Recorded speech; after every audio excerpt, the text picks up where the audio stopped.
चलो शुरू करते हैं। Question number 32। 32 लड़का कहाँ चला जाता है? मुझको लगता है मानना पड़ेगा। किन पूर्णांक m और n के लिए दोनों का अस्तित्व है यदि। लिखो क्वेश्चन नंबर 32। किन पूर्णांकों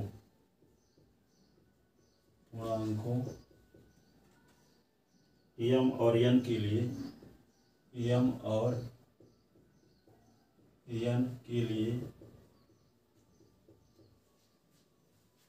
लिमिट x टेंड टू 0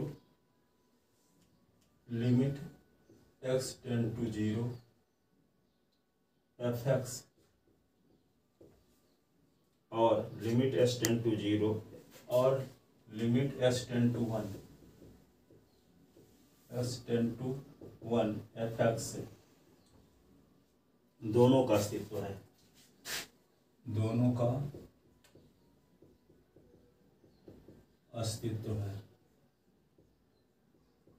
दोनों का अस्तित्व है यदि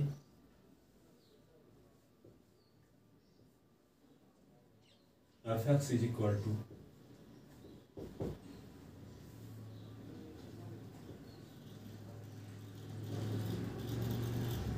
mx स्क्वायर प्लस m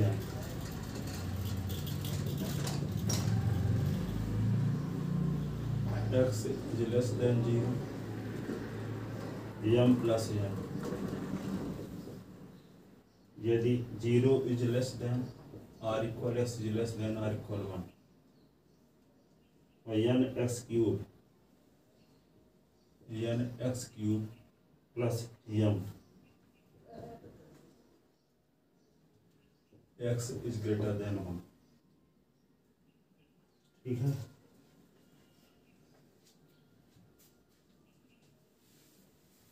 तो यहाँ पे देखो limit x tend to 0 fx का अस्तित्व होगा कब? यदि left hand limit is equal to left hand limit कैसे लिखते हैं? Limit s tend to 0 minus fx is equal to limit s tend to 0 plus fx। Left hand limit और right hand limit दोनों बराबर है ना। Left hand limit right hand limit निकालते हैं। s टेंड टू 0 माइनस 0 में बहुत छोटी राशि घटा दोगे तो इसका मान 0 से छोटा हो जाएगा, तो क्या लिखा जाएगा यहाँ? m x square plus m और लिमिट s टेंड टू 0 और प्लस 0 में बहुत छोटी राशि जोड़ देंगे तो 0 से बड़ा हो जाएगा, तो 0 से बड़ा होने पर m प्लस m। ठीक है। 0 और 1 के बीच मान हो जाएगा, जिसको क्या लिखेंगे? Limit x tend to 0 minus h, तो यहाँ पे 0 माइनस h का स्क्वायर प्लस m और यहाँ क्या लिखेंगे? Limit x tend to 0 plus h और m प्लस n। यहाँ पे क्या लिख दोगे? Limit h tend to 0 m ये होगा 0 माइनस h का square plus m limit h tend to 0 m plus m। तो 0 माइनस 0 का स्क्वायर है ना, 0 माइनस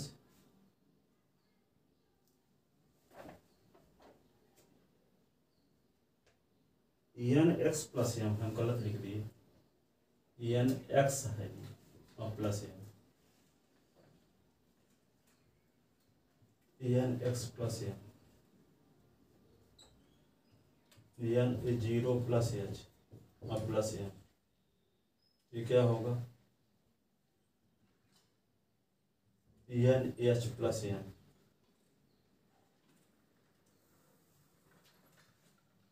यही ना, क्या होगा?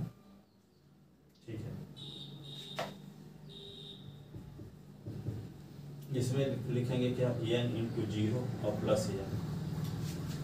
यहाँ पे क्या आ जाएगा? सब 0, ये प्लस एन, ये सब 0 प्लस एम, तो एन बराबर एम।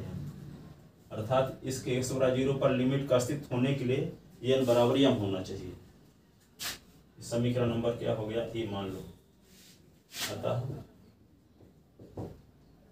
लिमिट जय श्री राम 0 fx का अस्तित्व होने के लिए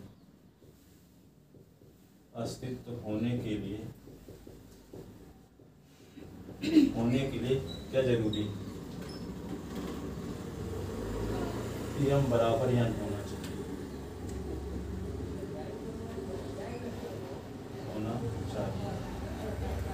एम और एन का मान समान होना चाहिए। जय श्री राम। ठीक है ना। अब लिमिट x टेंड टू 1 पर x टेंड टू 1 fx का अस्तित्व होने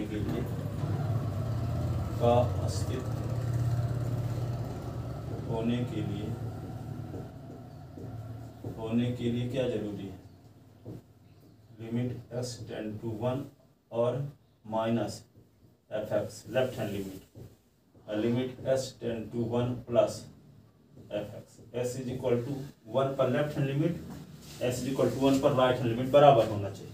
ठीक है ना। तब s इज इक्वल टू 1 पर लिमिट का अस्तित्व होगा।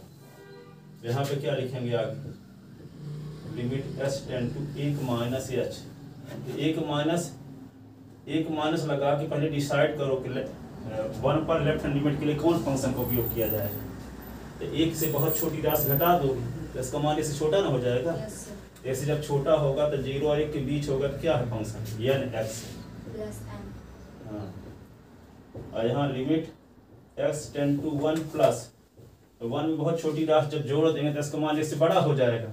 इसके लिए फंक्शन क्या है, एन एक्स क्यूब और प्लस एम, यही ना।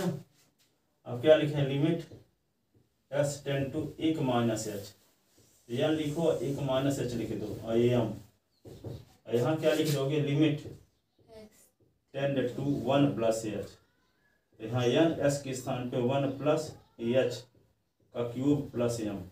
ठीक है। अगले स्टेप में क्या होगा, limit h tend to 0 n और 1 माइनस एच और प्लस एम, और लिमिट क्या लिख दोगे, एच टेंड टू 0 एन और 1 प्लस एच का क्यूब प्लस एम।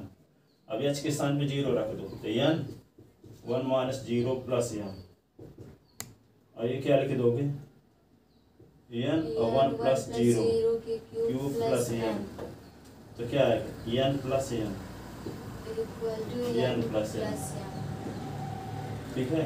तो s इज इक्वल टू 1 पर लिमिट का अस्तित्व होने के लिए n प्लस एम बराबर एम प्लस एन। जय श्री राम। गूगल पे फॉर बिजनेस में 20 रुपए मिले। यदि m बराबर n लिख दो यहाँ, ठीक है, तो m बराबर n यहाँ लिख दोगे तो क्या आ जाएगा, 1 से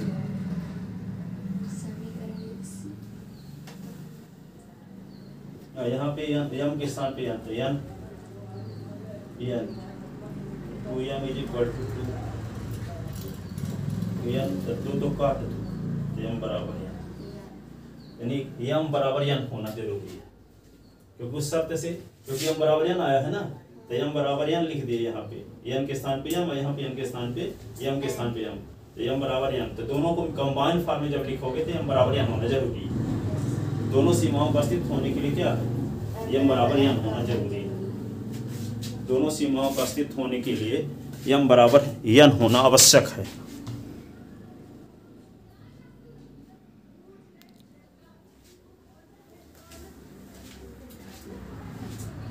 ए और बी से हम इस निष्कर्ष पर पहुंचते हैं, ए और बी से, ए व बी से हम पाते हैं m बराबर n, अर्थात दोनों सीमाओं का अस्तित्व होने के लिए, दोनों सीमाओं का अस्तित्व होने के लिए अस्तित्व होने के लिए m बराबर n होना आवश्यक है।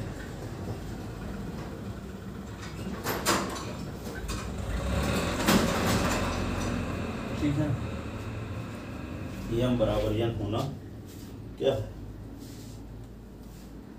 नेसेसरी है। m बराबर n होना आवश्यक है।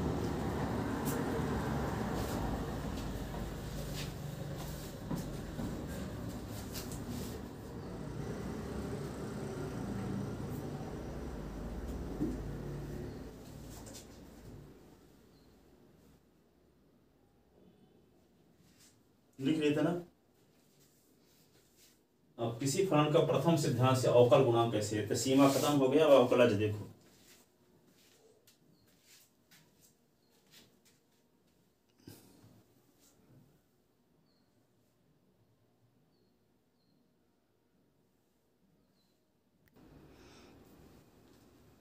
ये सब वीडियो बंद करके हम बता रहे थे।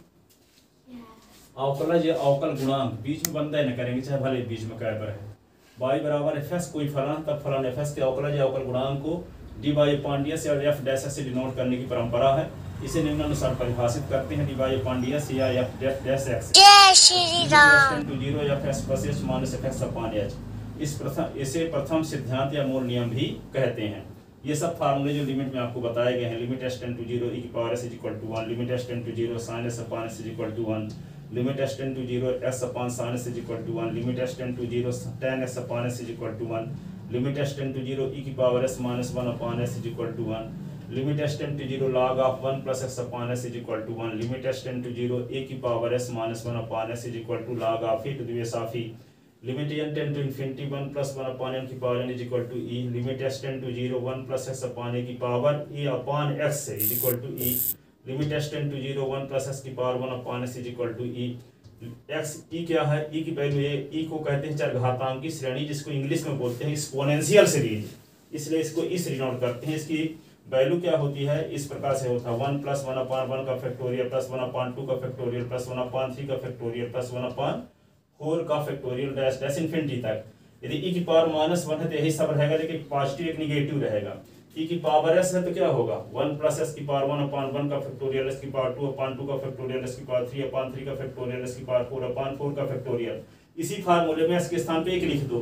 देखो s के स्थान पे 1 लिख दोगे तो क्या आएगा, 1 प्लस 1 का स्क्वायर बटे फैक्टोरियल 1, 1 का स्क्वायर बटे फैक्टोरियल 2, 1 का क्यूब बटे फैक्टोरियल 3, 1 की पावर 4 अपॉन फैक्टोरियल, तो ये नहीं आ जाएगा, ये आ जाएगा, इसी से ये आया है। ठीक है, अब s के स्थान पे माइनस 1 रख दोगे इसी फार्मूले में तो ये आ जाएगा। अब एक माइनस x है तो पॉजिटिव निगेटिव हो गया, log ऑफ 1, इसको लघुगणकीय श्रेणी इसको बोलते हैं, क्या बोलते हैं, लघुगणकीय श्रेणी। ये किसका होता है, s की पावर 1 अपॉन 1 माना, यहाँ फैक्टोरियल ना लगा देना धोखे से, जैसे इसमें लगा देते, s की power 1 upon 1 minus s square upon 2 plus s cube upon 3 minus s की पावर 4 अपॉन 4 प्लस s की पावर 5 अपॉन 5, और limit s tend to a, s की पावर n a की power n upon s minus a is equal to n a की power n minus 1। इसे चरघातांक की श्रेणी कहते हैं। इसे चरघातांक की श्रेणी कहते हैं इस वाली सीरीज को। यह एक अपरिमेय संख्या है, इसका असंख्यात्मक मान e बराबर 2.718 है। अब दशमलव के आगे कितने अंक हैं इसकी गिनती नहीं की जा सकती, इसलिए इसको p बटे q के रूप में लिखने में हम असमर्थ हैं। और जिसको p बटे q के रूप में नहीं लिखा जा सकता उसको कहते हैं अपरिमेय संख्या। क्या कहते हैं, अपरिमेय संख्या। तो चरघातांक की श्रेणी क्या है, चरघातांक की श्रेणी e एक अपरिमेय संख्या है। क्या है, अपरिमेय संख्या। तो इनका इन सभी फार्मूलों का यूज होगा प्रथम सिद्धांत से, sin s cos s tan s sec s cosec s cot s log s e की पावर s, s की पावर n। ठीक है, इन सबका अवकल गुणांक ज्ञात करने में इन सभी फार्मूलों का उपयोग होगा। ठीक है, तो उनमें से हम कोई भी फार्मूले को लगाने के लिए फ्री रहेंगे, हम आपको बता दिए हैं। इन सबको प्रूफ भी किया जाता है, लेकिन आपके कोर्स में ये वाले नहीं है, इसलिए अभी हम प्रूफ नहीं किए हैं। अब टाइम भी कम बचा है, इसलिए 11th क्लास है, 12th क्लास में फिर इनको प्रूफ करेंगे। ठीक है, जो बच गए हैं इनको तो प्रूफ करवाए हैं, है ना। पहले जब एमपी बोर्ड की किताब में लगती थी सब फार्मूले प्रूव किए गए थे, इस पर आधारित क्वेश्चन थे बहुत सारे, लेकिन अब निकल गया है तो जो दिया होता नहीं पढ़ा रहे हैं। और इनकी फार्मूला याद रखना कि इनकी जरूरत पड़ेगी अवकलन में। भले लिमिट में क्वेश्चन नहीं है। आप देखो क्वेश्चन है निम्नलिखित फलनों का प्रथम सिद्धांत से अवकल गुणांक ज्ञात कीजिए। निम्नलिखित फलनों का प्रथम सिद्धांत से अवकल गुणांक ज्ञात कीजिए। अवकल गुणांक ज्ञात कीजिए। ठीक है। नंबर फर्स्ट e की power s, number second log x, number third, ठीक है, s की पावर n, फोर्थ s की पावर n, फोर्थ क्या है s की पावर n, a की power s, fifth sin x, 6 cos x, 7 tan x, 8 sec x, 9 cosec x, 10 cot x, cot x और 11 क्या है log of x to the base of 12 constant term, अचर पद c। इन सब का प्रथम सिद्धांत से अवकल गुणांक निकालेंगे। तो पहला आता है नंबर फर्स्ट e की पावर s का अवकल गुणांक निकालने जा रहे हैं प्रथम सिद्धांत से। ठीक है। e की पावर s का प्रथम सिद्धांत से अवकल गुणांक कैसे ज्ञात करेंगे, इसके लिए देखो जिसका अवकल गुणांक निकालना उसको दर्शाते हैं fx से। किससे दर्शाते हैं? fx से। तो fx इज इक्वल टू लिख दो e की पावर s। अब s के स्थान पे s प्लस h लिख दो, तो उसको दर्शाओगे s प्लस h से। तो e की पावर जहां s होगा वहां लिख दो s प्लस h। तो प्रथम सिद्धांत में इसकी जरूरत है। प्रथम सिद्धांत अभी बताए थे कि d by f dash x बराबर क्या होता है, limit h tend to 0 f s plus H.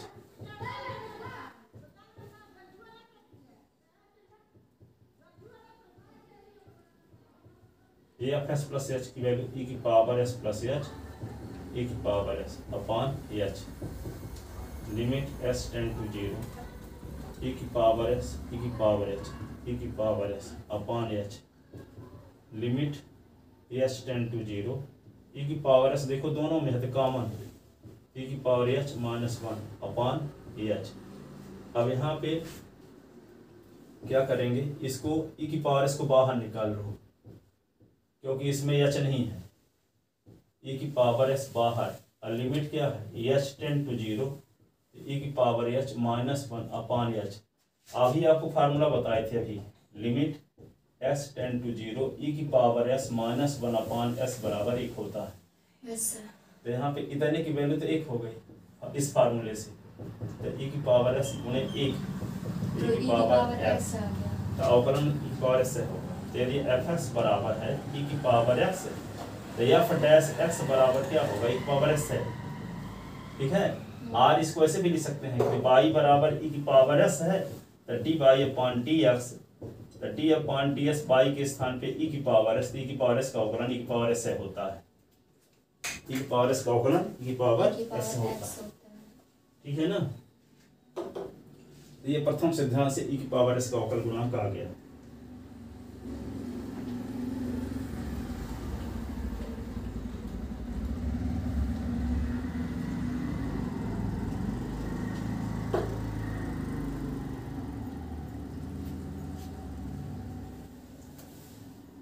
देखिए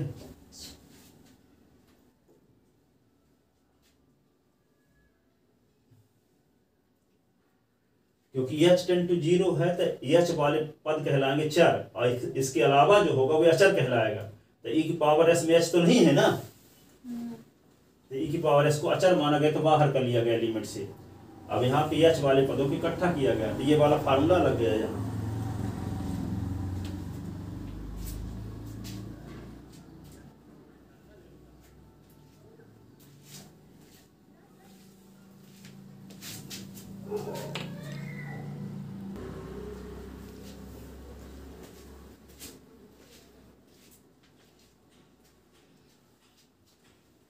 अब देखो यूजर log s का करते हैं तो f x is equal to log s लिख लेंगे। s के स्थान पे क्या लिख देंगे s प्लस एच, तो यही इसमें भी log s प्लस एच हो जाएगा। तो प्रथम सिद्धांत से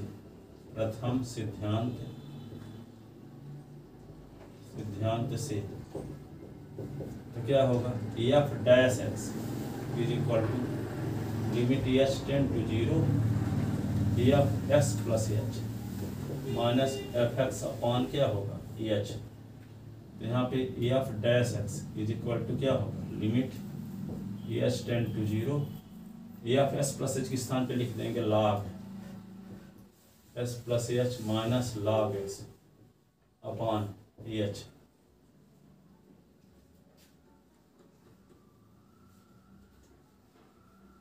कहे निगम सर जानते हैं कि आप यहाँ ट्यूशन पढ़ने आती हो? अच्छा, वो जानते हैं कि ट्यूशन पढ़ती नहीं। अच्छा ठीक है। log m minus log n तो क्या होगा log x plus h upon x upon H. जानेंगे भी तो जानते हैं कि दो टॉपर उनके ज़माने में 20-25 सालों से पढ़ चुके हैं। मैं यहाँ ये नहीं कहेंगे कि क्यों पढ़िए, नहीं ये नहीं कहते कि वो तो मुझे बोले थे कि तुम ट्यूशन पढ़ लो मैथ का। हाँ बोले हो गया सर हम पढ़ ले ऐसे ही पढ़ लेंगे। हाँ अब मैथ की टीचर अगर उनसे कुछ पूछो फिर बाद में बोलते हो कि कोचिंग पढ़ते हो ना देखो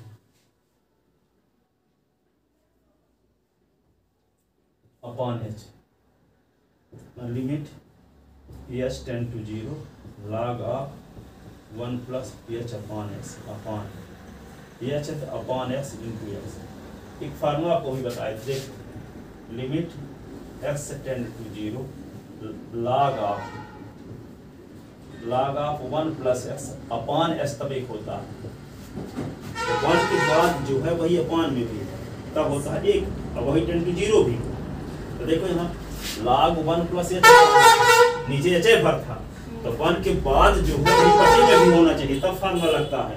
लेकिन एच भर था तो अपॉन से हम कर दिए, एस का गुणा भी करना पड़ा। तो ये 1 अपॉन एस को एक्स्ट्रा है, इसको निकाल दो और बाकी में फार्मूला लग जाएगा ये वाला, ठीक है। क्योंकि 1 के बाद एच अपॉन एस है तो 1 के बाद जो हो वही बटे में भी हो तो उसको मान 1 हो जाता है। तो यहाँ पे 1 अपॉन एस एक्स्ट्रा ना बचा हुआ है, और यहाँ एच टेंड टू 0 है तो चर कहेगा लाएगा एच वाला पद, तो एस वाला तो अचर माना जाएगा। जैसे e की पावर एस वाला बाहर निकाल लिए थे लिमिट से, तो 1 अपॉन एस को लिमिट के पहले निकाल लो। तो लिमिट क्या होगा h tend to 0 log of 1 plus h upon x. तो अपॉन क्या होगा एच अपॉन एक्स है। तो देखो यहाँ एच अपॉन एस है, यहाँ भी एच अपॉन एस है, तो यहाँ h upon s tend to 0 भी होना चाहिए ना। देखो यहाँ तीनों वैल्यू एक्स एक्स एक्स है तब 1 होता है। तो इसको हम क्या कर सकते हैं अगले स्टेप में लिख सकते हैं h upon x tend to 0 upon s, तो 0 अपॉन एस तो 0 रहेगा, ठीक है। ये क्या हो जाएगा log 1 plus h upon S upon h upon S, और इसकी वैल्यू हो जाएगी 1, तो क्या लिख दें 1 अपॉन एस गुणे 1 है, तो ये हो गया 1 अपॉन एस। अब फार्मूला बगल में लिख दो limit s tend to 0 log of 1 plus x upon x बराबर होता है 1। ये वाला फार्मूला लगा तो आ गया log x का अवकलन 1/x होता है। log x का अवकलन 1/x होता है। विश्वास न हो तो प्रूफ करके दिखा दीजिए। हो गया विश्वास सर। log इसका अवकलन 1/x है। यदि अभी फंक्शन को एफ से डिनोट किए हैं तो इसके अवकलन को एफ से डिनोट करेंगे। यदि फंक्शन को बाई से डिनोट करेंगे तो उसके अवकलन को d by upon d s से डिनोट करेंगे, है ना।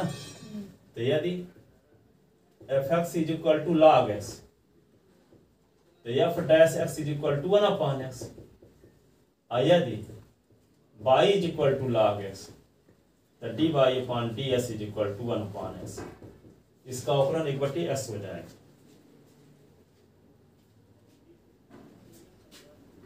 ठीक है ना। तीसरा f x is equal to sine s का बताए देते हैं, इनको तैयार कर लेना आज से परीक्षा में ताकि बन जाए। एफ एक्स के स्थान पे s plus h, sine s plus h प्रथम सिद्धांत से उसी का है अभी ये। हाँ नहीं, साइन एस अलग आ गया ना तीसरा। तो f dash x is equal to क्या होगा, limit h tend to 0 f s plus h minus f x upon h, तो लिमिट एच टेंड टू 0। ये क्या लिख दोगे, साइन एस प्लस एच, ये क्या होगा साइन एक्स अपॉन एच, और limit sign c minus sine d का क्या फार्मूला बोलो। साइन ए प्लस साइन ए माइनस कॉस बी। अरे sign c plus sign c minus sine d का फार्मूला। आपको फार्मूला पूछना बहुत जरूरी है आप लोगों को, मतलब ऐसे मतलब बेसिक चीज नहीं जानते आप। साइन डी का formula 2 sine c plus d upon 2 cos c plus d c minus. अंदाज बस थोड़ी चलेगा, यहाँ परफेक्ट पता हो sine c minus sine d, ठीक है। 2 cos c plus d upon 2 sine c minus d upon 2। हाँ कल से आओगे किस टाइम में आओ, थोड़ा तो 15 मिनट का आ जाए, कल 30 में आए हो आज।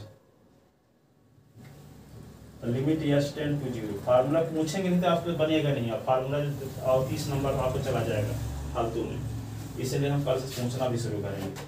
Sign c minus sine d का फार्मूला 2 cos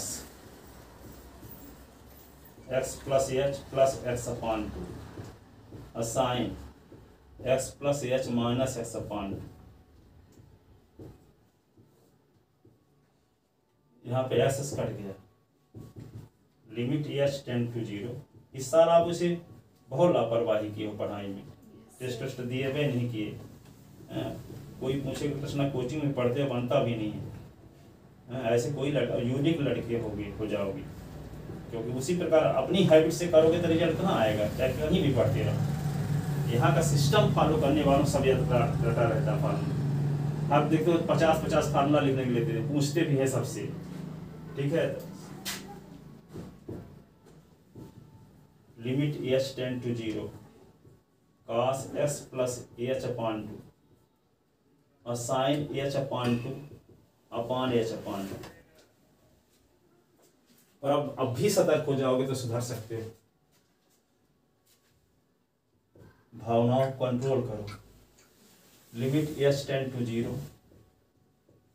भावना से कर्तव्य महान होता है। मैं 11th में बहुत कम पढ़ी, बहुत। हाँ तो उसको भी आप भरपाई कर दो। अपना डिसीजन लो, किसी के डिसीजन में चलो। घर वालों के ना बहन के ना मामा के मम्मी के ना पापा के ना, मम्मी तो है नहीं, पापा की भी बात ना मानो। पढ़ाई की डायरेक्शन बहुत लोग तो अपोजिट डायरेक्शन में मम्मी पापा की बात नहीं मानते, आप तो पढ़ाई की डायरेक्शन में भी प्राउड फील करेंगे कि उसका डिसीजन कितना बेहतरीन था। तो यहाँ पे क्या होगा cos x प्लस 0 अपॉन 2, इसका हो गया 1 तो हो गया cos x।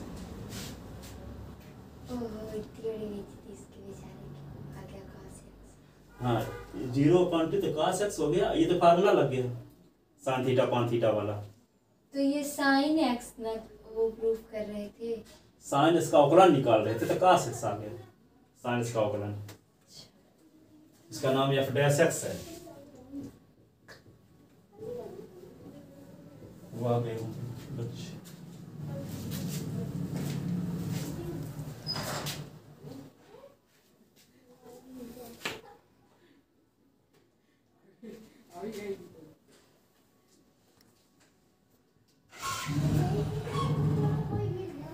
ये तीनों अवकल गुणांक याद तैयार किए रहना है ना, संडे को यहाँ तीनों रहेंगे कन्फर्म रहेंगे। कन्फर्म, हाँ तीनों कन्फर्म रहेंगे।